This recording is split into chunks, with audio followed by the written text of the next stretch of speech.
Otón II había sido elegido rey y emperador en vida de su padre, a quien sucedió con apenas tenía 18 años.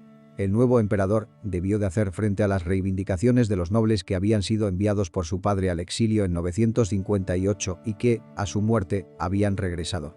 Otón II devolvió a Reginar IV y a Lamberto, los hijos de Reginar III, sus tierras y en 977 nombró al carolingio Carlos, que estaba en desacuerdo con su hermano, el rey franco-occidental Lotario, duque de la Baja Lotaringia. La consecuencia fue una guerra con Lotario, que terminó en 980 con un acuerdo para restablecer el statu quo. En Baviera, Enrique II, el pendenciero, primo de Otón, se transformó en otro problema, a lo que el emperador respondió favoreciendo a su sobrino, Otón, hijo de Liudolfo, y concediéndole Suabia en 973 y Baviera en 976.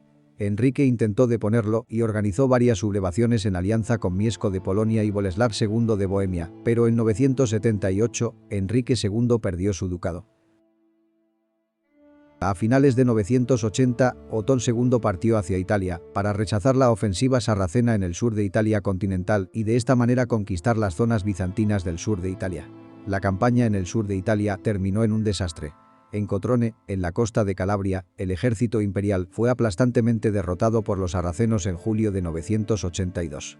En una asamblea, celebrada en Verona en mayo de 983, se determinó la sucesión del emperador en su hijo de 3 años, el futuro Otón III. Después de la asamblea de Verona, le llegó la noticia de la gran sublevación de los eslavos del Elba. Los eslavos arrasaron los territorios orientales y llegaron a incendiar Hamburgo. El ataque solo fue detenido al oeste del Elba, donde un ejército sajón derrotó a los insurgentes. La derrota en Cotrone y la sublevación de los eslavos del Elba supusieron para los otonianos y para el imperio que habían fundado sus primeras derrotas serias. En tanto, Otón II renovó su intento de conquistar el sur de Italia, en cuyo transcurso murió en Roma el 7 de diciembre de 983. La disputa sobre la tutela de Otón III terminó a favor de la emperatriz Teófano, apoyada sobre todo por el arzobispo Huilligis de Maguncia, quien, junto con Ildivaldo de Worms, siguió ejerciendo una influencia decisiva en la corte. Esto no cambió cuando la regencia fue asumida por la emperatriz Adelaida tras la muerte de Teófano el 15 de junio de 991 en Nimega. En casi todos los años de su regencia, Teófano organizó campañas en los territorios eslavos del Elba y a menudo participó ella misma. También apoyó a Hugo Capeto en su intento de acceder al trono, quien a su vez renunció a la Lotaringia. En septiembre de 994, Otón III, que ya tenía 15 años, recibió las armas que marcaban su entrada en la edad adulta y, por tanto, su capacidad para gobernar en persona. El joven emperador se veía con un estatus apostólico que le otorgaba el deber de llevar a cabo una renovación apostólica de la Iglesia.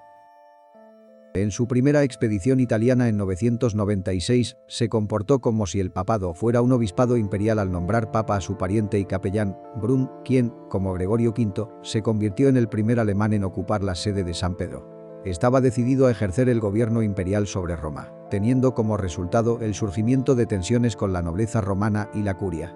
Tras la coronación imperial el 21 de mayo de 996, Otón se negó a renovar el Otonianum, la confirmación de los privilegios de la sede romana por Otón el Grande, o a reconocer la donación de Constantino, rechazando este último documento por considerarlo una falsificación.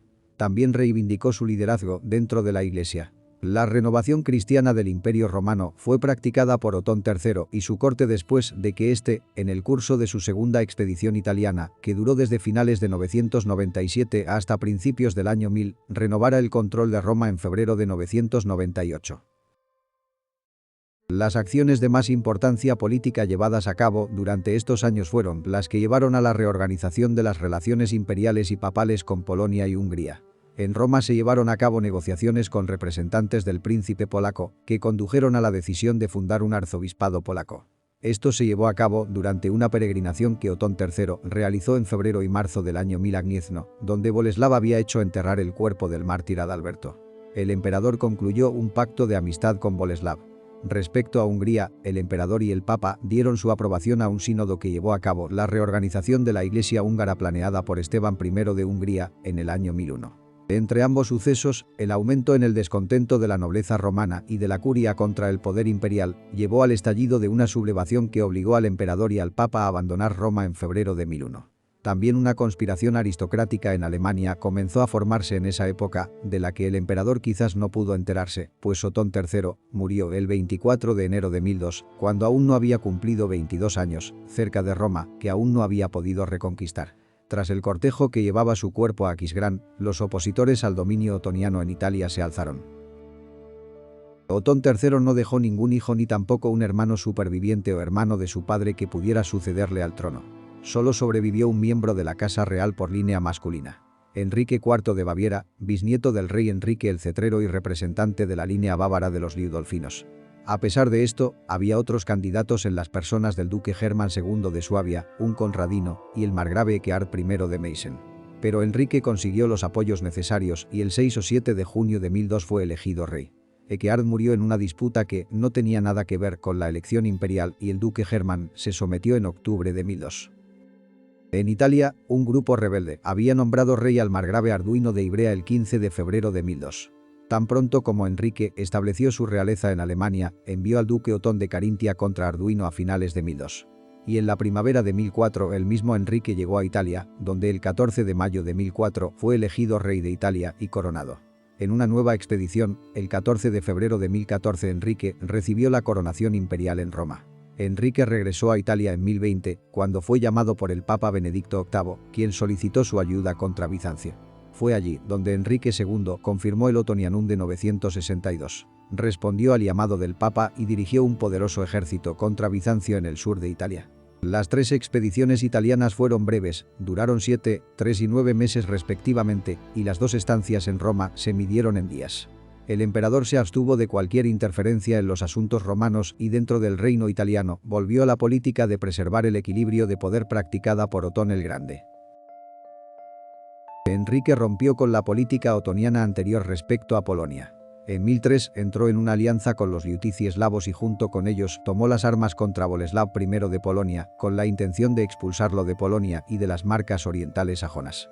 Enrique y Boleslav llevaron a cabo 3 campañas, en 1003 a 1005, de 1007 a 1013 y desde 1015 a 1018.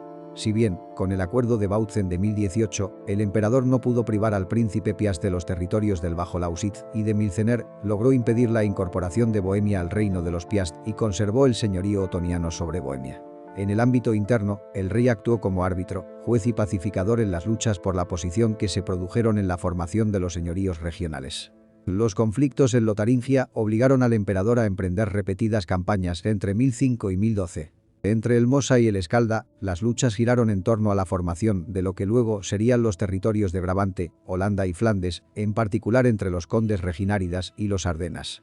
En la Alta Lotaringia, el intento de la rama luxemburguesa de la Casa Condal de las Ardenas, emparentada por matrimonio con Enrique II, de ampliar su poder apoderándose del arzobispado de Treveris en 1008, desencadenó un conflicto que duró años.